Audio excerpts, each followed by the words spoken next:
একটা কথা বলো তো, আজকে তুমি একদম গুড বয় হয়ে আছো। আমাকে তো একবারও বললে না বাবা আমাকে এটা কিনে দাও, বাবা আমাকে ওটা কিনে দাও, এটা খাবো সেটা খাবো, কোনো বায়না নেই। ব্যাপারটা কি বলো তো? আজ না বাবা আমার খুব আনন্দ হচ্ছে, এতটা। বাবা, এতটা আনন্দ হচ্ছে? তা কেন আনন্দ হচ্ছে সেটা কি বাবাকে বলা যাবে? হ্যাঁ, তাহলে বলো শুনি। আমি আজ ডাক্তার বাবুর কাছে যাব তো, তাই। বাবা, ডাক্তারবাবুর কাছে যাবে তাই জন্য এত আনন্দ?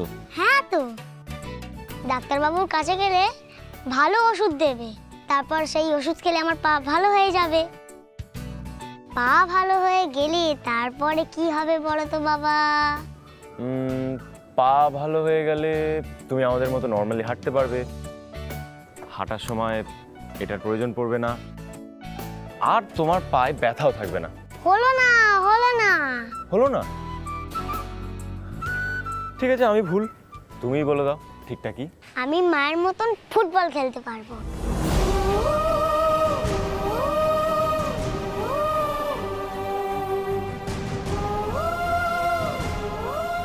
আচ্ছা বাবা, তুমি কি আমার উপরে রাগ করেছো?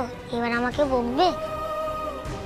আমার পাটা ভালো হয়ে গেলে তারপর আমি ফুটবল খেলবো বাবা, তার আগে একদম খেলবো না, সত্যি বলছি। আমার বন্ধুদের সবার তো পা ভালো আছে, তাই ওদের পেরেন্টসরা ফুটবল খেললে বকে না। আমার পা যদি ভালো হয়ে যায় তখন তো তুমিও বকবে না, তাই না বাবা?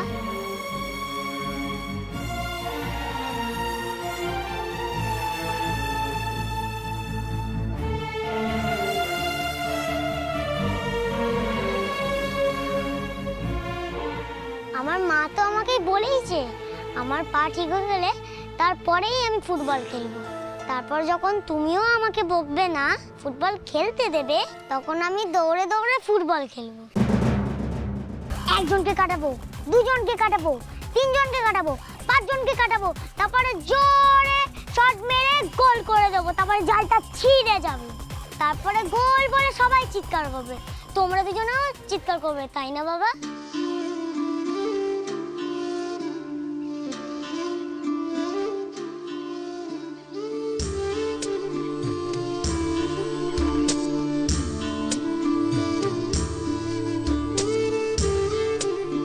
বাবা, আজ বাবা ছেলের এত ভালো মুড কি জিকো বাবু? বাবার কাছে বেশ আদর খাওয়া হচ্ছে। আচ্ছা জয়, ওদিকে কি হলো? ফাইনাল টিম অ্যাপ্রুভ হয়ে গেছে? হ্যাঁ, মিটিংয়ে সবাইকে মোটামুটি কনভিন্স করে আসতে পেরেছি, এখন বেশ নিশ্চিন্ত লাগছে। উফ, কি টেনশনের মধ্যে ছিলাম, আর যদি 1 ঘন্টাও লেট হয়ে যেত সকালবেলা তাহলে খুব মুশকিলে পড়ে যেতাম। যাই হোক, ভালোই ভালোই কাজটা মিটে গেছে। তাই আমার জিকো বাবা আমাকে বাঁচিয়ে দিয়েছে, এবার বাচ্চাগুলোকে ভালো করে তৈরি করতে হবে, আর কোনো সমস্যা নেই। দেখেছো বাবা, মা বলেছে আর কোনো সমস্যা নেই, আমার পাটা তাড়াতাড়ি ঠিক হয়ে যাবে, তারপর মা আমাকেও খেলা শেখাবে, তাই না মা? বাবা আর বকবে না মা, আমি তো বাবাকে বলেছি পা ভালো হয়ে গেলে আমি ফুটবল খেলবো, এই জন্যই তো আমাকে বাবা আদর করছে, বলো বাবা? আচ্ছা ঠিক আছে, এখন চলো, ডাক্তারের কাছে যেতে হবে, দেরি হয়ে যাচ্ছে। চলো। হ্যাঁ চলো।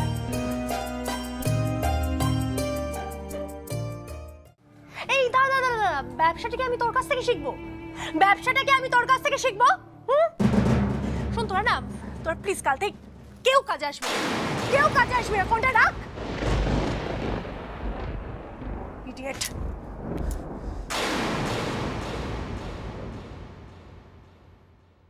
কি ব্যাপার সেজে বৌমা, সকাল সকাল এত মাথা গরম কেন?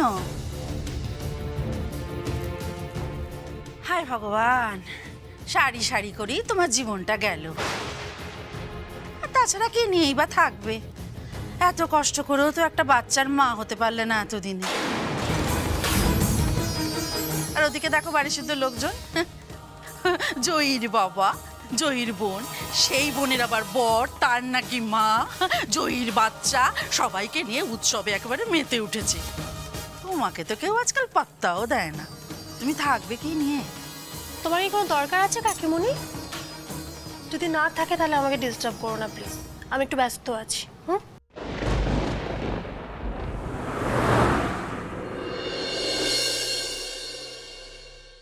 হ্যাঁ রে বাবা, কাল তোর পায়ের কি অসুবিধা হচ্ছিল? এই জায়গাটা মাঝে মাঝে শক্ত হয়ে যাচ্ছিল? হ্যাঁ, আর খুব ব্যথা করছিল। আমার যখন ব্যথা হয় তখন খুব কষ্ট হয়। আমি মাকে জড়িয়ে ধরে কাঁদি। আমার মা আর বাবা পায়ে তেল মালিশ করে দেয় আর বলে, কাঁদিস না, এক্ষুনি ব্যথা কমে যাবে। তারপর কমেও যায়, তারপরে আবার পরের দিন ব্যথা করে। আচ্ছা আচ্ছা, ঠিক আছে ঠিক আছে, তোর ব্যথা কমে যাবে তো, আর কয়েকটা দিন, তারপর দেখবি একদম ব্যথা থাকবে না। কমে যাবে? তুমি ঠিক বলছো ডাক্তার জেঠু, পাটা একদম ঠিক হয়ে যাবে আমার? হ্যাঁ, ঠিক হবে না কেন, তারপর একদম সেরে যাবে। তুই ভালো করে হাঁটতে পারবি, দৌড়তে পর্যন্ত পারবি। তোর বাবা যখন তোকে ধরতে আসবে তুই ছুটতে পালিয়ে যাবি। না না, তাহলে তো বাবা রেগে যাবে। বরং আমি মাঠে গিয়ে ফুটবল খেলবো, আমার মায়ের মতন ফুটবল খেলবো আমি। খেলবি তো, নিশ্চয়ই খেলবি। এমনি এমনি তোর বাবা মা তোর নাম জিকো রেখেছে। জিকো কে জানিস তো? হ্যাঁ, ব্রাজিলের ফুটবলার। মা আমাকে জিকোর ফটো দেখিয়েছে। তোকে জিকোর মতো খেলতে হবে ফুটবল। হ্যাঁ, এক কাজ কর, তুই এক কাজ কর, এই নে, এই নে। এখন এটা নিয়ে ওই বাইরে নার্স আন্টি আছে, ওখানে গিয়ে ওর সাথে গল্প কর। আচ্ছা। আমি ততক্ষণ বরঞ্চ তোর বাবা মার সঙ্গে একটু কথা বলে নি। হ্যাঁ, যা যা বাবা যা। এসো।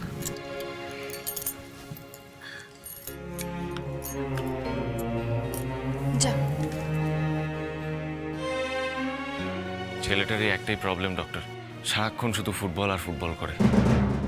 আমি ওকে ফুটবলের ব্যাপারে একদম এনকারেজ করি না, কিন্তু ওর মা সব সময় ওকে ফুটবলের ব্যাপারে উৎসাহ দেয়। ওর তো স্বপ্নটা কোনোদিনই সত্যি হবে না, কিন্তু ও তো আর কোনোদিনই খেলতে পারবে না। শুধু শুধু ওকে এরকম ভাবে আশা দেওয়াটা কি ঠিক হচ্ছে? এতে কি লাভ বলুন তো? ক্ষতিটাই বা কি হবে? ওর পা একটু ঠিক হয়ে গেলেই ও ফুটবল খেলতে চাইবে, আর ফুটবল খেললে ওর পায়ের আবার ক্ষতি হবে। তাই আমি বলি, ফুটবল খেলার ভূতটা ওর মাথা থেকে সরিয়ে দিলে অ্যাটলিস্ট আমাদের মতো নর্মালি হাঁটাচলা করতে পারবে, পড়াশোনা শিখবে, বড় হবে। আমি এই ব্যাপারটা আমার ওয়াইফকে কিছুতেই বোঝাতে পারছি না। বুঝলাম রিবু, কিন্তু প্রত্যেকটা শিশুই তার নিজের নিজের স্বপ্ন নিয়ে বড় হয়। বাচ্চাদের মনে স্বপ্ন চাপিয়ে দেওয়া যায় না। যদি জোর করে চাপানো হয় তাহলে বাচ্চার মনের ওপর আরো সেটার খারাপ প্রভাব পড়ে। হ্যাঁ, আমি সেটা জানি, তবুও তোমার ছেলে ফুটবলার হওয়ার স্বপ্ন দেখে, হতে পারে জন্মসূত্রে অথবা মাকে দেখেই ওর এই স্বপ্নটা জন্মেছে। তুমি তো জোর করে ওর স্বপ্ন দেখাটা বন্ধ করতে পারো না। তুমি এনকারেজ করলে ও তোমাকে ওর স্বপ্নের কথাগুলো বলবে, তাতে তোমাদের ওকে বুঝতে অনেক সুবিধা হবে। আর যদি ডিসকারেজ করো তাহলে ও ফুটবলের স্বপ্নই দেখবে, আর তোমাদের কাছেও আর কোনো কিছু প্রকাশ করবে না। তখন সেটা ওর পক্ষে আরো খারাপ হবে। ডাক্তারবাবু, ঠিক এই কথাগুলোই আমি আমার হাজবেন্ডকে বোঝানোর চেষ্টা করছি। জিকো ফুটবল বলতে অজ্ঞান, ফুটবল খেলাকে ও খুব ভালোবাসে। একমাত্র ফুটবল খেলতে চাওয়া ছাড়া ওর আর কোনো বায়না নেই। তাই তাই ওর পাটা যেভাবে হোক আপনি সারিয়ে দিন। তার জন্য যত টাকা লাগে আমরা জোগাড় করব, যা যা করতে হবে আমরা করব। আপনি একদম ওসব নিয়ে ভাববেন না। কিন্তু ওসব নিয়েও ভাবতে হবে ম্যাডাম, কারণ ওর পায়ের যে কন্ডিশন, এটা যে রিকভারেবল নয় সেটা আমি কখনো বলবো না। ও সেরে যাবে, অবশ্যই সেরে যাবে, কিন্তু তার জন্য অনেকগুলো এক্সপেন্সিভ টেস্ট করাতে হবে। তারপর ফিজিওথেরাপি করতে হবে, তারপর আস্তে আস্তে ওর নার্ভ, মাসল, তার রেজিস্ট্যান্স পাওয়ারগুলো একটু বাড়াতে হবে, তারপর একটা সিরিজ অফ ডেলিকেট সার্জারি করতে হবে।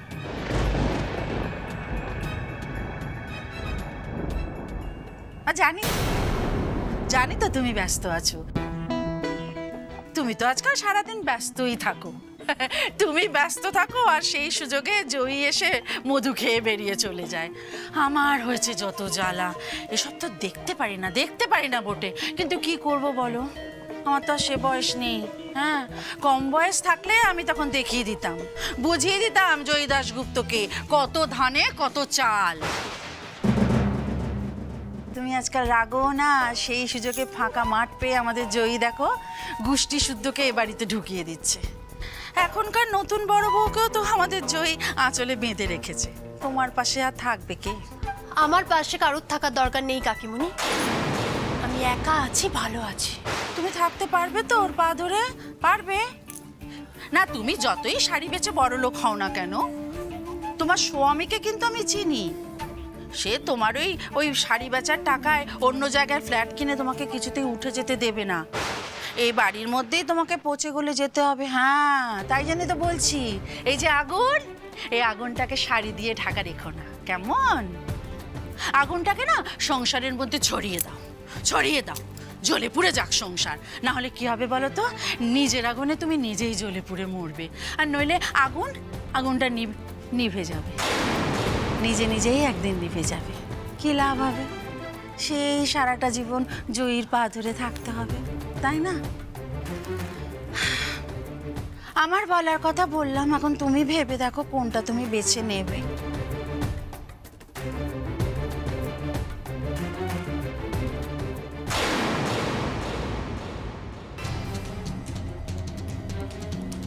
আগুন আমার নেবেনি কাকিমণি, বরং আরো দাউ দাউ করে চলে উঠেছে। শুধু একটা সুযোগ, একটা মোক্ষম সুযোগের অপেক্ষায় আছি।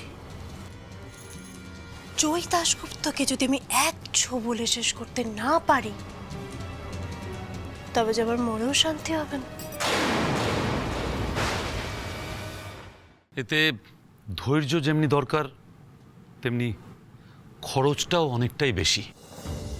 আসলে একটা স্টেজ ওভারকাম না করা পর্যন্ত নেক্সট স্টেজে কি ট্রিটমেন্ট হবে, কত কি খরচা হবে, সেগুলো কোনোভাবেই তুমি প্রিজিউম করতে পারবে না। এর জন্য হয়তো ভিন রাজ্যে চিকিৎসা করতে যেতে হতে পারে, ইনফ্যাক্ট বিদেশে পর্যন্ত যেতে হতে পারে। তার জন্য অনেক অনেক টাকার দরকার।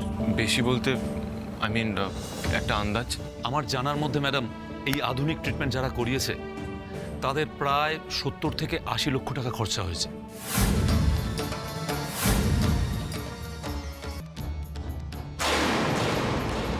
70-80 লাখ? আসলে এই 70-80 লক্ষ টাকায় যে হবে সেটা কনফার্ম করে বলা যাচ্ছে না, আরো বেশিও লাগতে পারে। কিন্তু এত টাকা আমি কোথা থেকে পাবো? আপনি জিকোর অপারেশনের জন্য যা যা প্রস্তুতি নিতে হয় আপনি নিন। দেশে বিদেশে যেখানে যেখানে যোগাযোগ করতে হয় আপনি করুন। আরে শিওর? আপনারা দুজন কথাটা ভালো করে ভেবে বলছেন তো? হ্যাঁ ডাক্তারবাবু, আমি দেখতে চাই আমার ছেলে দৌড়চ্ছে, খেলছে, ওর স্বপ্ন পূরণ হচ্ছে। আপনি ওকে সারিয়ে তুলুন, তার জন্য আমাদের যা যা করতে হয় আমরা করব। আপনি ব্যবস্থা নিন ডাক্তারবাবু। Okay madam, I will try my best.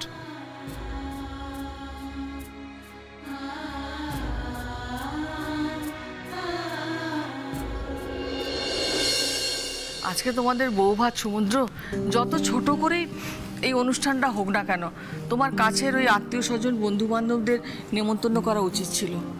আমি তো তোমাকে এই কথাগুলো বলেছিলাম, তুমি তো আমার কথা কানেই তুললে না। আমিও সেই কথাই বলেছিলাম দিদি, অনেকবার বলেছিলাম যা বাড়তি খরচ সব দিয়ে দেব। ছেলে আমার কানেই তুললো না। সে কি, তুমি রাজি হলে না কেন সমুদ্র? ওর শালি মানে জয়ীর ছেলের জন্য। সে আবার কি কথা? না বলছি নেই নেই করে আমাদের বউ ভাতে তো কম খরচাপাতি হচ্ছে না, তার দু একটা বন্ধু বান্ধব বাড়তি বললে আমাদের জিকোর আবার কি সমস্যা হতো? সেই কথাটা ছেলেকে কে বোঝাবে বলুন দেখি? বললো যে বিয়ের দিনকে কে নাকি বাচ্চাটাকে খুব কষ্ট দিয়েছে, তারপর পায়ে ব্যথা হয়েছে। আনন্দ করতে চাইলেও তো বাচ্চাটা আনন্দ করতে পারে না। তাই ও বলেছে যে যেদিন ছেলেটা আর 5টা বাচ্চার মতো ছোটাছুটি করে খেলা করতে পারবে, সেই দিনকে ও বড় করে একটা পার্টি দেবে। তার আগে ও নিজেও কোনো আনন্দ করবে না।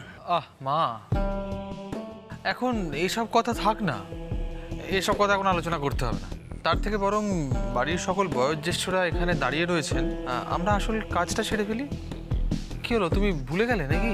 ভুলবো কেন? আসলে বিভু আর জয়ী বাচ্চাটাকে নিয়ে ডাক্তারের কাছে গেছে তো, সেই জন্য অপেক্ষা করছিলাম। বৌমা, ব্যাগটা দাও তো। হ্যাঁ মা, এক্ষুনি আসছি।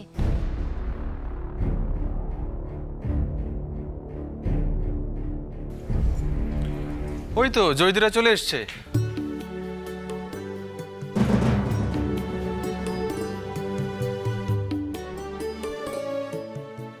জয়দীপ, ডাক্তারবাবু কি বললেন?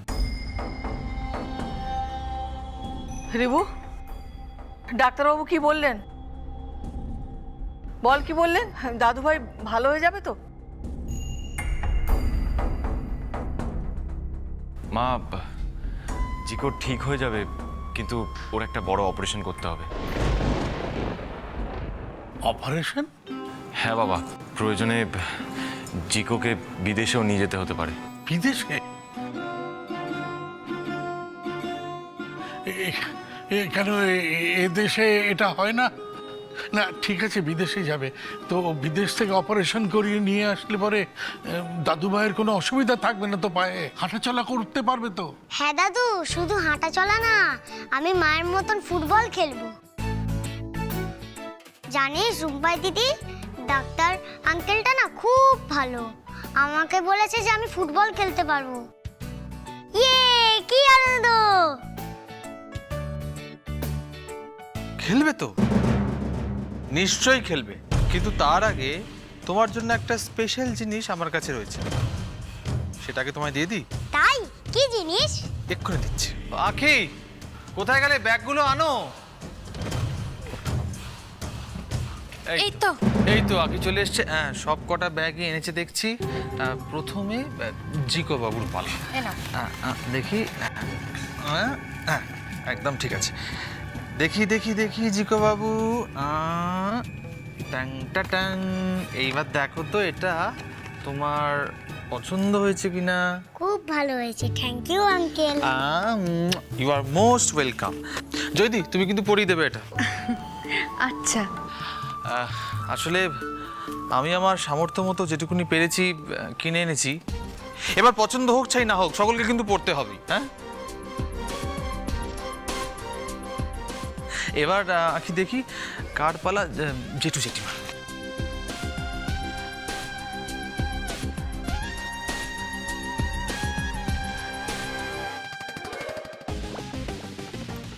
আচ্ছা, এইসব আনার কি দরকার ছিল বলো তো দেখি? ওমা, কেন আনবে না? আপনি তো বৌমার কাছে পিতৃতুল্য মানুষ, আর সমুদ্র আপনার ছেলেরই মতো। আপনি যদি এটা পড়েন, আমার ছেলে খুব খুশি হবে।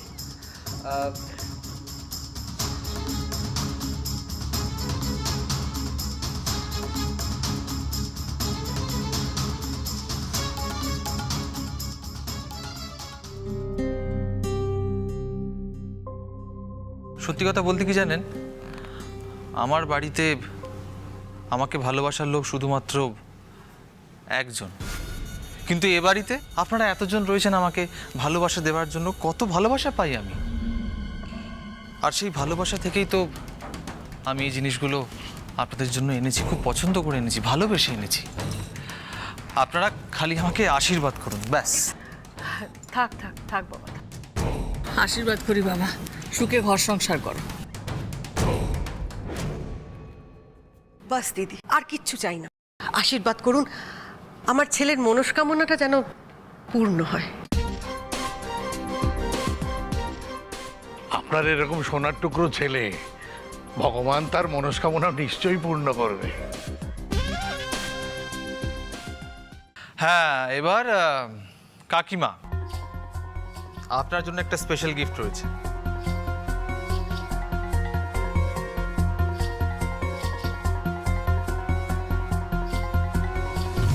কাকিমা, এটা ও মা, ভাবতে পারিনি তুমি আমার জন্য আনবে।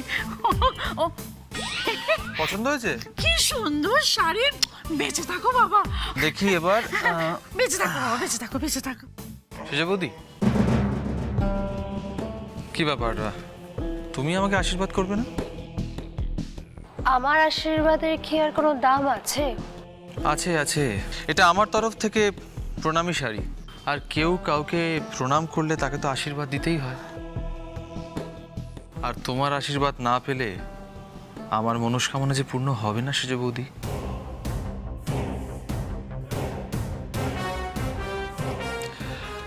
কই নেবে না? ধরো।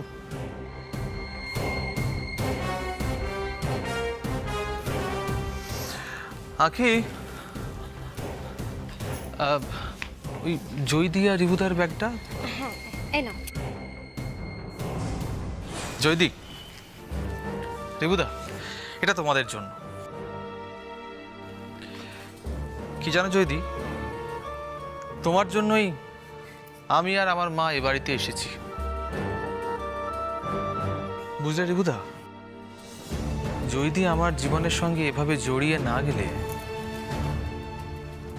এই বাড়িতে আমার হয়তো আশাই হতো না, তোমাদের কাউকে পেতামই না। আর কি জানো তো জয়দি, এটা কিন্তু কোনো রকম উপহার নয়, কারণ তোমাকে যোগ্য উপহার দেওয়ার ক্ষমতা আমি এখনো অর্জন করে উঠতে পারিনি। কিন্তু আমাকে আশীর্বাদ করো, এই বাড়ি ছাড়ার আগে তোমাকে যেন যোগ্য উপহারটা আমি দিয়ে যেতে পারি।